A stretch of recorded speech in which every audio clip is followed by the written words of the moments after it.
तर फ्रेंड्स, आज मी खाली गेली होती, तर मेथी छान दिसली मला. मेथी घेऊन आली, स्वच्छ निवडून याला पाण्यामध्ये एकदा स्वच्छ मी धुवून घेते. हे बघा, स्वच्छ धुवून घेतलेलं आहे. ह्याच्यामध्ये काय होतं ना फ्रेंड्स, बारीक माती असतो. पहिला धुवून घ्यायचं आणि बारीक असं मी कापून घेते, बारीक बारीक असं. हे बघा, कापून घेतलेलं आहे. आता मी गॅस ऑन करते, एक पॅन ठेवते, तर तेल घालूया याच्यामध्ये. तर जिरा राई 1 चम्मच, हिंग घालूया. हिंगाची स्वाद खूप छान येतो फ्रेंड. लसूण घातले मी आणि मिरची ठेचा 1 चम्मच. आणि आता घालते पाव चम्मच हळदी पावडर घातली. सगळं मिक्स करून घेते एकदाचं. त्यानंतर मूग डाळ भिजून ठेवले मी, ते घातली.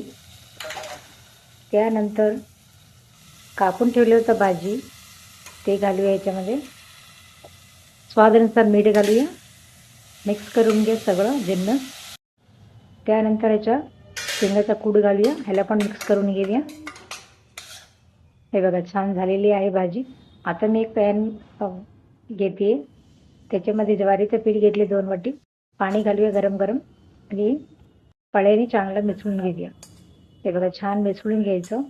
अगदी छान सोपे पद्धतीने ज्वारीच्या भाकरी छान तयार होतात. हे बघा, इथे मी गॅस ऑन करते.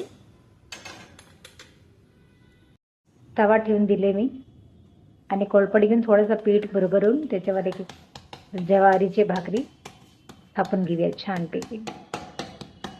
हे बघा, तव्यावर घातली मी. आता पाणी घालूया त्याच्यावर थोडंसं शिंपडून असं. हे बघा, थोडंसं पाणी घालायचं ताकी ते छान फुगून येतं. हे बघा, असं पलटी करते आता मी. फुगून छान येणार आहे. तरी बघा फ्रेंड्स, तयार झाली आहे मूग घालून मेथीची भाजी तयार झाली आहे भाकरीसोबत. अतिशय सुंदर